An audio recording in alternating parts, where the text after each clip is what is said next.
राधा स्वामी जी।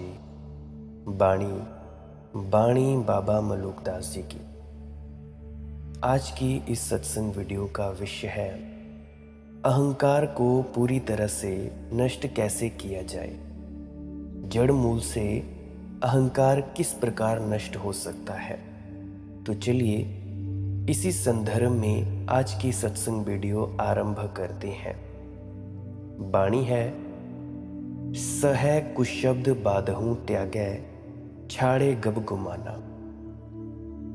बाबा मलूकदास जी कह रहे हैं हमें कि गर्व और गुमान हमें बड़ी बुरी तरह से घेरे हुए हैं। धन का गर्व है, पद का गर्व है, त्याग का गर्व है। मैंने सुना है एक यहूदी रवाई एक यहूदी सम्राट के साथ प्रार्थना कर रहा था। कोई पवित्र दिन है यहूदियों का और सम्राट पहला आदमी है जो सिनेगाग में मंदिर में आया है प्रार्थना करने के लिए। ये उसका हक है। सम्राट प्रार्थना करता है और कहता है, हे भगवान मैं नाकुछ हूं। उसके बाद धर्मगुरु प्रार्थना करता है और कहता है, हे भगवान मैं नाकुछ हूं। और तभी उन दोनों ने चौंक कर देखा, वह जो झाड़ू बुहारी लगाने वाला है आदमी का, वह भी उनके पास बैठकर अंधेरे में कहता है कि हे भगवान मैं नाकुछ हूं। ये बात धर्मगुरु को जंची नहीं। उसने सम्राट से कहा, जरा देखो तो कौन कह रहा है कि मैं नाकुछ हूं। नाकुछ कहने में भी सम्राट कहे तो जंचती है बात। धर्मगुरु ने बड़े व्यंग्य से कहा, जरा देखो तो कौन कह रहा है कि मैं नाकुछ हूं। ये पागल झाड़ू बुहारी लगाने वाला परमात्मा से कह रहा है कि मैं नाकुछ हूं। मैं तो तुम्हारे चरणों की धूल हूं। तुम ख्याल रखना, आदमी जब अपने को कहे मैं नाकुछ हूं, मैं आपके चरणों की धूल हूं, मैं तो आपके रजकण के समान भी नहीं हूं, तब भी अहंकार भीतर ही काम करता है। सम्राट कहे तो जंचता कि मैं नाकुछ हूं। इस नाकुछ हूं में भी भीतर वही अहंकार खड़ा है, वही अकड़ खड़ी है।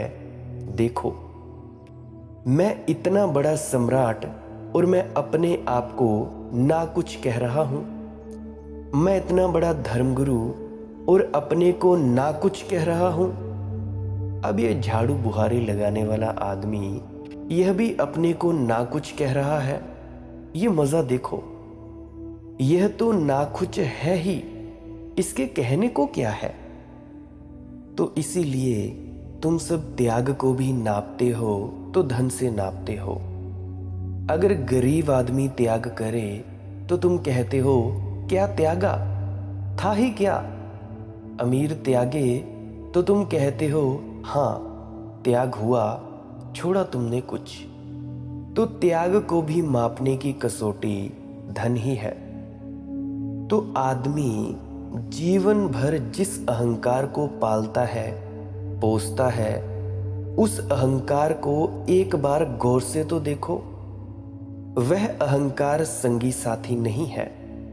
वह अहंकार तुम पर हंसेगा, वह तुम्हारी कब्र पर हंसेगा, वह तुम्हारे जीवन भर की व्यर्थता पर हंसेगा।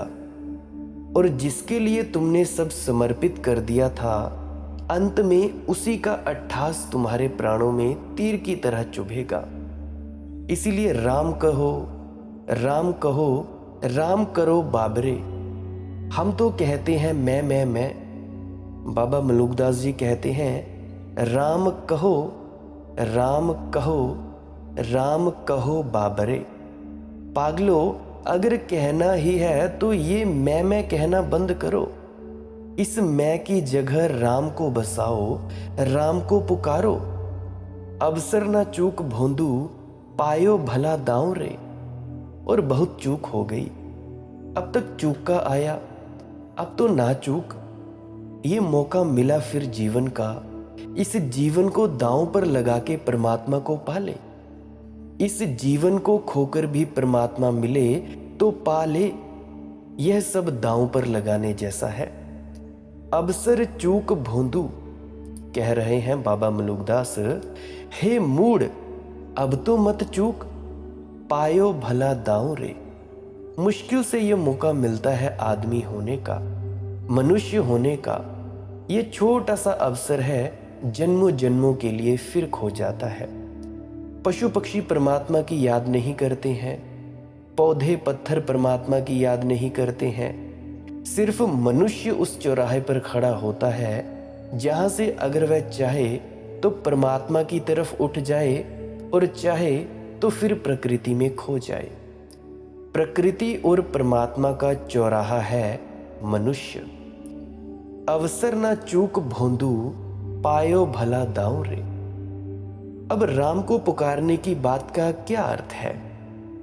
जब का तो विरोध किया उन्होंने, हर संत ने विरोध किया, लेकिन अब आकर बाबा मलुकदास जी कहते हैं, राम कहो राम कहो राम कहो बाबरे। जब नहीं प्यार और प्रेम की पुकार। कहते हैं तारे गाते हैं, सन्नाटा वसुधा पर छाया, नभ में हमने कान लगाया, फिर भी अनगिनत कंठों का यह राग नहीं हम सुन पाते हैं। कहते हैं तारे गाते हैं, स्वर्ग सुना करता है यह गाना, पृथ्वी ने तो बस यह जाना, अनगिनत ओस कणों में तारों के नीरव आंसू आते हैं। कहते हैं तारे गाते हैं। सारा अस्तित्व आ रहा है, सारा अस्तित्व गुनगुना रहा है एक विराट गीत। काश तुम प्रेम की आंखों से देख सको तो फूल गा रहे हैं, चांद तारे गा रहे हैं, पक्षी गा रहे हैं।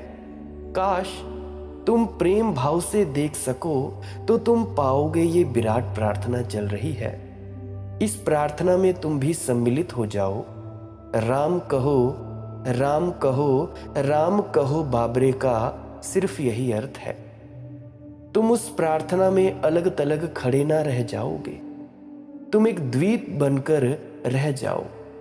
इस विराट प्रार्थना में सम्मिलित तो हो जाओ और तुम्हें एक अपूर्व अवसर मिला है, क्योंकि पक्षी गा रहे हैं बेहोशी में, चांद तारे गा रहे हैं मूर्छा में। तुम होश में गा सकते हो, तुम धन्य भागी हो। अगर पशु पक्षी ना पहुंच सके परमात्मा को तो उनका कोई दोष नहीं है। तुम ना पहुंचे तो दोषी हो जाओगे। तुम्हारा उत्तरदायित्व बड़ा है। जिन तोका तन दीनो, ताको ना भजन कीन्हो, जन्म रिझाने जात तेरो, लोहे कैसो ताओ रे। जैसे लोहे को अगर पीटना हो, कुछ बनाना हो लोहे से, तो जब गर्म हो तभी पीटना चाहिए। जब ठंडा हो जाए तो फिर व्यर्थ हो जाता है। तो जीवन की जब तक गर्मी है तब तक कुछ कर लो। इस गर्मी को परमात्मा के चरणों में समर्पित कर दो। लोग मरने की राह देखते हैं। लोग कहते हैं मरते वक्त ले लेंगे राम का नाम, कि मरते वक्त पी लेंगे गंगा जल, कि मरते वक्त सुन लेंगे वेद के मंत्र, या सत्संग सुन लेंगे इन डेरों के सत्संग सेंटरों के, या गा लेंगे गायत्री मंत्र। तो जब लोहा ठंडा हो जाए तब लाख पीटो, कुछ न बन पाएगा। जिन तो को तन दीन हो, ताको ना भजन कीन हो। जहां से जन्म हुआ उस स्रोत को भी तूने स्तुति ना की, जिससे सब मिला उसको तूने धन्यवाद भी ना दिया। जन्म सिरानो जात तेरो, और रोज रोज राख आती जा रही है, अंगार ठंडा होता जा रहा है। लोहे कैसो ताओ रे। याद रखो कि लोहा ठंडा हो जाएगा तो फिर प्रार्थना व्यर्थ होगी। अभी कुछ कर लो जब लोहा गर्म हो, जब जीवन ऊष्मा से भरा हो, कुछ करने की सामर्थ्य हो, तब सारी ऊर्जा को परमात्मा के चरणों में जो रख देता है उसके जीवन में क्रांति घटित हो जाती है।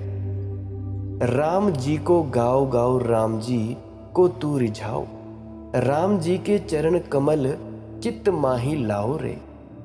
और ध्यान रहे रिझाने पर, जैसे प्रेयसी रिझाती है, जैसे प्रेमी रिझाता है।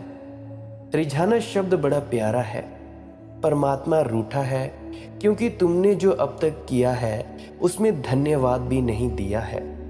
तुमने परमात्मा का अनुग्रह भी स्वीकार नहीं किया है।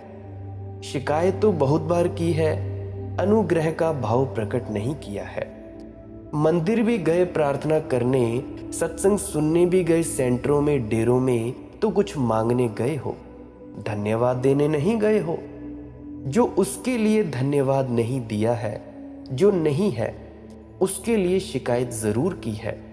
और शिकायत का प्रार्थना से क्या संबंध? प्रार्थना का अर्थ तो धन्यवाद होता है। इतना दिया है, इतना दिया है, हे परमात्मा तेरा धन्यवाद। तुम जरा हिसाब तो लगाओ, कितना तुम्हें मिला है। एक एक सांस अमूल्य है। सिकंदर ने जब सारी दुनिया जीतने का सपना करीब करीब पूरा कर लिया तो वह एक फकीर को मिला। भारत से बाहर जाते वक्त उसे मिला। उस फकीर ने उससे कहा कि मैंने दुनिया को जीतने का सपना पूरा कर लिया है। वह फकीर हंसने लगा। उसने कहा, सिकंदर, तुझे अभी भी होश नहीं आया? अगर तू एक मरुस्थल में भटक जाए और तुझे प्यास लगी हो तो एक गिलास पानी के लिए तू कितना राज्य का हिस्सा दे देगा? सिकंदर ने कहा, अगर ऐसी हालत हो तो मैं मर रहा हूं तो आधा राज्य दे दूंगा। लेकिन फकीर ने कहा कि समझ कि मैं आधे राज्य में बेचने को तैयार ना हूं। तो सिकंदर ने कहा, पूरा राज्य दे दूंगा। तो वह फकीर हंसने लगा। कहा, फिर जो एक गिलास का पानी है, एक गिलास के पानी के लिए आदमी पूरे साम्राज्य को दे सकता है। पूरी पृथ्वी के साम्राज्य को जीने के लिए और जीना मिला है, उसके लिए परमात्मा को तूने धन्यवाद क्या दिया है? मुफ्त मिला है। सारे जगत का राज्य देने को तू तैयार है कि अगर थोड़ी देर और जीने को मौका मिल जाए। लेकिन जीवन तुझे मिला है, वर्षों से तू जी रहा है और तूने कभी धन्यवाद दिया? एक सांस लेने के लिए तुम क्या देने को राजी ना हो जाओगे? और ऐसी घड़ी आई कि सिकंदर जब चला गया तो वह सोच विचार में मग्न था। बात तो ठीक थी, वह अपने घर नहीं पहुंच पाया। बीच में उसकी मौत हो गई। और बीच में जब उसकी मौत करीब आई और चिकित्सकों ने कह दिया कि वह बच न सकेगा, तब वह अपने गांव से केवल 24 घंटे के फासले पर था। 24 घंटे बाद वह अपनी मां को मिल लेगा, अपनी पत्नी को मिल लेगा, अपने परिवार को मिल लेगा। उसकी आकांक्षा थी। उसने अपने चिकित्सकों से कहा कि खर्च हो, जो भी खर्च हो, कुछ भी करो, उसकी फिक्र ना करो, लेकिन मुझे 24 घंटे जिंदा जला दो। मैं अपने घर तो पहुंच जाऊं, मुझे जिंदा तो करो, वहां जाकर मर जाऊं। उन्होंने कहा, हम असमर्थ हैं। 24 घंटे तो दूर, 24 मिनट भी हम ना जिला सकेंगे। सिकंदर ने कहा, मैं सब देने को तैयार हूं। तब उस फकीर की बात याद आई कि वह ठीक ही कह रहा था। वह कल्पना न थी मरुस्थल की, वह घटी जा रही है बात। लेकिन क्या करेगा डॉक्टर, क्या करेगा चिकित्सक? सिकंदर ने कहा कि मैं अपना सारा राज्य देने को तैयार हूं, मुझे 24 घंटे बचा लो। मैं अपनी मां की गोद तक पहुंच जाऊं, वह देख तो ले अपने बेटे को। दुनिया जीत कर आ गया, फिर मैं मर जाऊं, कोई बात नहीं। लेकिन चिकित्सक ने कहा, क्षमा करें, हम क्या कर सकते हैं? मौत जब आ ही गई द्वार पर। घर नहीं पहुंच पाया सिकंदर। 24 घंटे का फासला था, एक दिन का फासला। सारा राज्य देने को तैयार था, लेकिन तुम्हें यह जीवन मिला, इसके लिए कभी परमात्मा को तुमने धन्यवाद दिया? नहीं दिया। जिन तो को तन दीन हो, ताको ना भजन कीन हो। जन्म सिरानो जात तेरो, लोहे कैसो ताओ रे। राम जी को गाओ गाओ, राम जी को तू रिझाओ। राम जी के चरण कमल चित माही लाओ रे। रिझाओ प्रभु को। रिझाने का अर्थ है पुकारो हृदय से, रो। आंसू बन जाए तुम्हारी प्रार्थनाएं। यह पपीहे की रटन है, यह ना पानी से बुझेगी, यह ना पत्थर से दबेगी, यह ना शोलों से डरेगी, यह वियोगी की लगन है, यह पपीहे की रटन है। जब तुम्हारा प्राण पपीहे की रटन जैसी पी कहाँ की पुकार से भर जाए। मुझे याद आ रहा है गुरु नानक देव जी के जीवन का उल्लेख। वे जवान थे, उस रात क्रांति घटी। वे बैठे हैं, प्रभु का स्मरण कर रहे हैं। आधी रात हो गई, आधी रात भी बीतने लगी। माँ उनकी आई और कहा कि उठो अब, सो जाओ। और तब बाबा नानक ने कहा, चुप, सुनो जरा, बाहर एक पपीहा पुकार कर रहा है, पी कहाँ है, पी कहाँ है। और बाबा नानक ने कहा, अगर ये ना रुकेगा तो मैं भी रुकने वाला तो नहीं हूं। जब इसे आधी रात का पता नहीं चल रहा है तो मुझे क्या पता चले। जब ये पुकारे जा रहा है तो मैं भी पुकारे जाऊंगा। आज तो तय किया है कि पपीहा रुकेगा तो मैं रुकूंगा, अन्यथा मैं रुकने वाला नहीं। इसका प्यार खो गया है, मेरा प्यारा भी खो गया है, और इसका प्यारा तो शायद इससे मिल भी जाएगा। मेरा प्यारा तो ना मालूम मिले कि ना मिले। मुझे तो देर तक पुकारना है, दिन हो या रात, मुझे तो पुकारते ही रहना है। तो उस रात वे रात भर पुकारते रहे और उसी रात क्रांति घटी। उसी रात उन्हें पहली झलक मिली परमात्मा की। उसी रात बाबा नानक आदमी ना रहे, आदमी से ऊपर उठ गए। एक तरंग आई और उन्हें डुबा गई।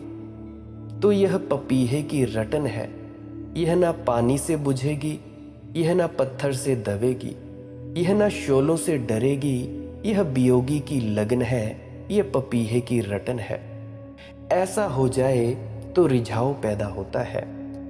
कहत मलूक दास, छोड़ दे तैं झूठी आस, आनंद मगन होई के तै हरि गुण गाओ रे।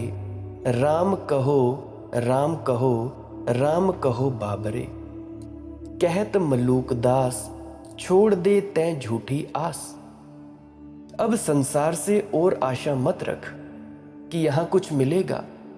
इसी आशा के कारण ही परमात्मा को हम नहीं पुकारते। पिया को कैसे पुकारें?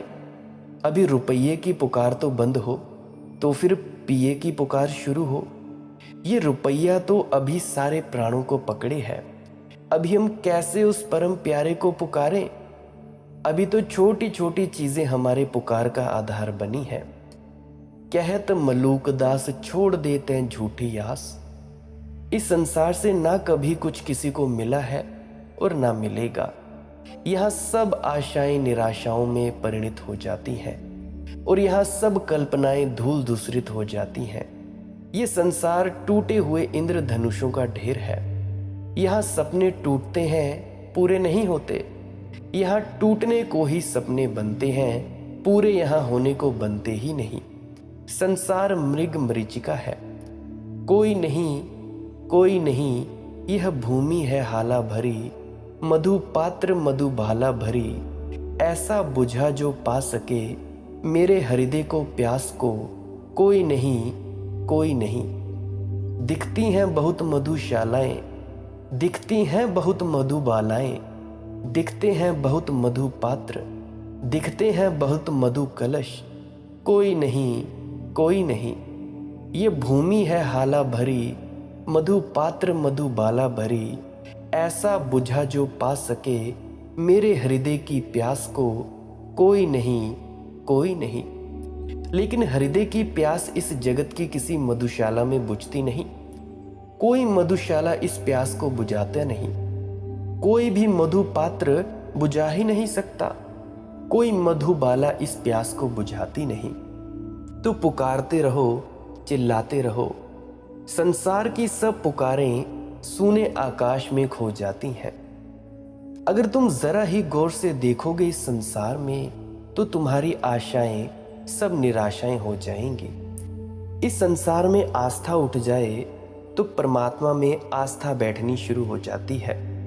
इस संसार की तरफ पीठ हो जाए तो परमात्मा की तरफ मुख हो जाता है। संसार के जो विमुख हुआ वह परमात्मा के सन्मुख हुआ। या संसार की जिसे समझ आ गई, संसार की व्यर्थता दिखाई पड़ गई, उसे फिर दौड़ नहीं रह जाती, ये तृष्णा का लंबा जाल नहीं रह जाता। कहत मलूक दास छोड़ दे तै झूठी आस, आनंद गगन होई के तै हरि गुण गाओ रे। और फिर आनंद मगन होकर, उदास होकर नहीं, संसार से जो उदास हो गया वह परमात्मा में तो आनंद मगन हो जाएगा, लेकिन उदास हो जाने से कोई उदासी नहीं हो जाता। तथा कथित कि बैठे हैं लंबे चेहरे, थके मांदे, हारे हारे चेहरे, नहीं नहीं, जैसे ही संसार से कोई निराश हुआ उसके जीवन में परम आनंद का उत्सव प्रकट होता है। आनंद मगन होई के तै हरि गुण गाओ रे, तै हरि को रिझाओ रे। राम कहो राम कहो राम कहो बाबरे। और तब परमात्मा से एक संबंध बनना शुरू होता है जो प्रेमी और प्रेयसी का संबंध है। तो भक्त तो प्रेयसी है, परमात्मा तो प्रेमी है। वह कहता है बाह दो, बातों से ना होगा। बाह तो देते नहीं, विश्वास लेकर क्या करूंगी। विचारों और सिद्धांतों से ना होगा। तृप्ति तो देते नहीं, बाह तो देते नहीं। मधुमास लेकर क्या करूंगी। आज धरती से गगन तक मिलन के क्षण सज रहे हैं। चांदनी इठला रही है, स्वप्न सी बंशी हृदय के। मरम गहरे की कह रही है, गंध उड़ती जा रही है। मंजरित अमराइयों में मदिर कोयल कूकती है, पर अधर मेरे जड़ित हैं। गीत तो देते नहीं, अच्छवास लेकर क्या करूंगी। बाह तो देते नहीं, विश्वास लेकर क्या करूंगी। भक्त तो लड़ने लगता है। एक बार प्रेम की पुकार उठती है तो भक्त को लड़ने लगता है। सिर्फ भक्त ही लड़ सकता है भगवान से, क्योंकि भक्त को कोई डर नहीं है, भगवान का कोई डर नहीं है। सच्चे प्रेमी ही गुरु से लड़ सकते हैं, क्योंकि उन्हें उनसे गुरु से कोई डर नहीं होता। प्रेम में कहाँ डर है, कैसा डर। भक्त फिर एक वार्ता में लीन होता है। परमात्मा के साथ भक्त की प्रार्थना जप नहीं है, एक वार्ता है। प्रेमी के साथ की वार्ता है। प्रेमी के साथ प्रेमी का रूठना मनाना है। रामकृष्ण जी के जीवन में ऐसे उल्लेख आते हैं कि कई बार वे प्रार्थना बंद कर देते, द्वार दरवाजा बंद कर देते दक्षिणेश्वर के। 2-4 दिन नदारत ही हो जाते। खबर मिली मंदिर के ट्रस्टियों को। उन्होंने रामकृष्ण को बुलाकर कहा कि यह क्या मामला है, प्रार्थना तो रोज नियम से होनी चाहिए, ये कोई ढंग हुआ। उन्होंने कहा ढंग हो या ना ढंग हो, फिर कोई और पुजारी खोज लो, क्योंकि जब मैं नाराज हो जाता हूं तो फिर मैं प्रार्थना नहीं करूंगा। अभी नाराज हो गया 2 दिन से, इतना चीखा चिल्लाया और सुनते ही नहीं, तो चीखने चिल्लाने से क्या सार। मैं मानता हूं कभी कभी उनको भी मजबूर कर देता हूं मुझे मनाने का। जब 2-4 दिन मैं दरवाजा बंद करके रख देता हूं, भोग भी नहीं लगाता, तब वे कहते हैं कि रामकृष्ण आ जा, चल आ जा अब ठीक। रामकृष्ण के जीवन में जो परम क्रांति घटी वह घटी ऐसे ही कि एक दिन उन्होंने प्रार्थना शुरू की और वे प्रार्थना करते ही रहे। जो मंदिर में प्रार्थना सुनने आए थे वे कब के थक गए और चले गए। मंदिर खाली हो गया, भर दोपहरी हो गई, कोई मंदिर में ना बचा, सन्नाटा छा गया। मगर वे अपनी प्रार्थना ही किए जा रहे हैं, वे रोए ही चले जा रहे हैं। आखिरी में उन्होंने कहा कि बस अब आखिरी दिन आ गया, अब तू दर्शन देता कि नहीं, अब तू प्रकट होता कि नहीं।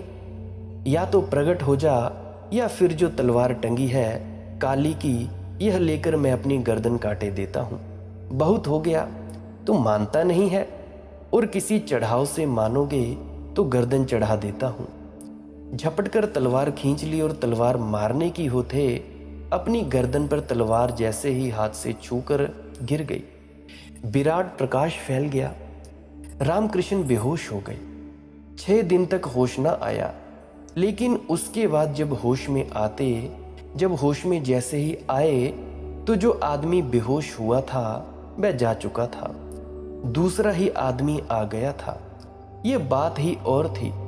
रामकृष्ण विदा हो गए, परमहंस का आविर्भाव हो गया था। बात यहां तक पहुंच गई, लड़ाई पर यहां तक पहुंच गई कि अब नहीं मानते तो तलवार से गर्दन काटे देता हूं। उसी क्षण घटना घट गई। इसको ही दांव लगाना कहते हैं। परमात्मा को रिझाना है, मनाना है। परमात्मा को प्रेम पातियां लिखनी है। परमात्मा से प्रेम का संबंध बनाना है। बाबा मलुकदास जी के सारे गीतों का सार केवल इतना ही है, यही रीझ मेरे निरंकार की, कहत मलूक दीवाना।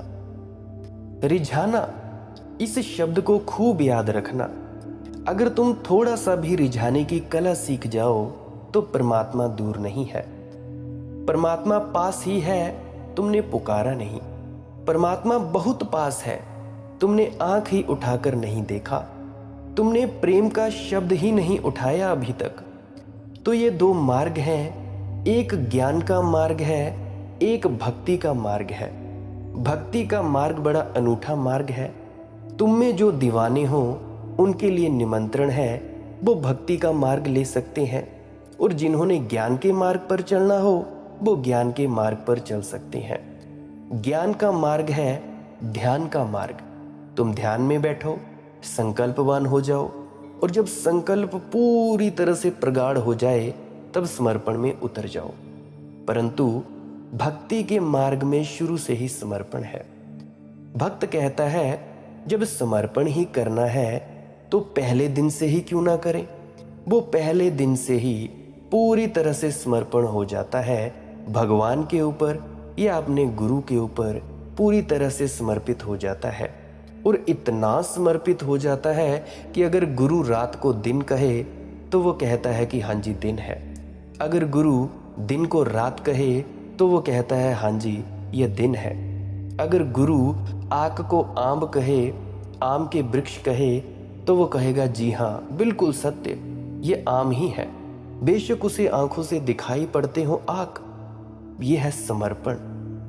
समर्पण का मार्ग बड़ा ही अनूठा और बड़ा ही सुंदरतम मार्ग है। कोई भी अड़चन नहीं आती। अड़चन सिर्फ सांसारिक लोग ही डालते हैं कि भाई इस बंदे को क्या हो गया, ये क्या किए जा रहा है। तो तुम अपने आप को देख लेना। ज्ञानी का मार्ग चुनना हो तो चुन लेना, भक्ति का मार्ग चुनना हो तो चुन लेना। और जब भक्त अपने आप को पूरा समर्पित कर देता है तो अहंकार पूरी तरह से विलीन हो जाता है, विनष्ट हो जाता है। तुम अपने गुरु के हो जाओ।